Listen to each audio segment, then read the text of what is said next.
आगामी वर्षी क्रिकेटप्रेमींना पुन्हा एकदा हिंदुस्थानला जगज्जेते होण्याची संधी मिळू शकते। येत्या 7 फेब्रुवारीपासून हिंदुस्थान आणि श्रीलंकेत T20 वर्ल्ड कपची तुफान फटाकेबाजी रंगणार आहे। 20 संघांचा सहभाग असलेल्या या स्पर्धेत हिंदुस्थानच्या गटात पैशांचा पाऊस पडता यावा म्हणून पुन्हा पाकिस्तानला स्थान देण्यात आले आहे।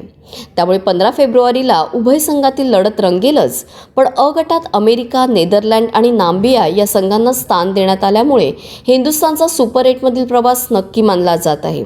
यंदा स्पर्धेत प्रथमच 20 संघ खेळणार असून त्यांच्या 55 लढती 8 स्टेडियमवर 8 मार्चपर्यंत खेळविल्या जाणार असल्याचे बुधवारी ICCने जाहीर केले। T20 वर्ल्ड कपच्या इतिहासात प्रथमच 20 संघांना स्थान देण्यात आले असून नेपाळ आणि इटली हे 2 नवे संघ प्रथमच खेळतील। स्पर्धेच्या 20 संघांना 4 गटात विभागण्यात आले असून गटातील अव्वल 2 संघ सुपर 8 साठी पात्र होतील आणि 4-4 संघांचे 2 गट पाडून प्रत्येक संघ 3-3 सामने खेळेल। त्यानंतर गटातील 2 अव्वल संघ उपांत्य फेरीत स्थान मिळवतील। स्पर्धेतील सर्व सामने 8 मैदानांवर खेळविले जाणार असून त्यापैकी मुंबई, कोलकाता, दिल्ली, अहमदाबाद आणि चेन्नई ही 5 शहरे हिंदुस्थानातील आहेत, तर श्रीलंकेतील 3 मैदानांवर सामन्यांचा थरार रंगेल। हिंदुस्थान आणि पाकिस्तान यांच्यातील सामने हायब्रिड मॉडेलनुसार खेळविले जाणार असल्यामुळे दोघांमधील सामना 15 फेब्रुवारीला कोलंबोच्या प्रेमदासा स्टेडियमवर खेळविला जाणार आहे। हिंदुस्थान 7 फेब्रुवारीला मुंबईत अमेरिका विरुद्ध वर्ल्ड कपमधील पहिला सामना खेळणार आहे।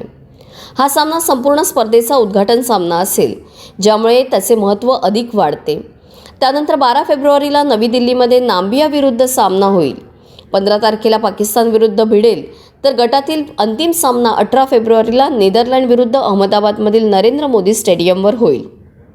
T20 वर्ल्ड कपच्या पहिल्या स्पर्धेपासून गेल्या वर्षी वेस्ट इंडिज आणि अमेरिकेत झालेल्या स्पर्धेपर्यंत 9 वर्ल्ड कप आयोजित करण्यात आले होते आणि या 9ही स्पर्धात खेळणारा रोहित शर्मा एकमेव क्रिकेटपटू होता।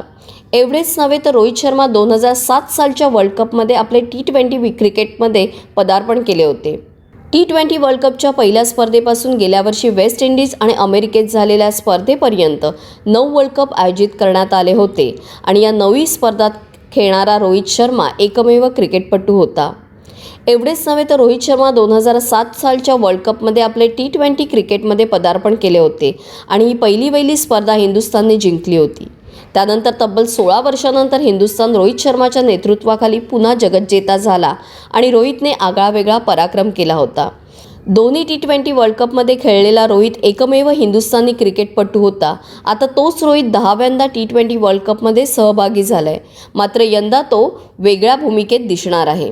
त्यामुळे आता त्याला ॲम्बेसेडर म्हणूनही हिंदुस्थानला जगज्जेता होताना पाहायचे।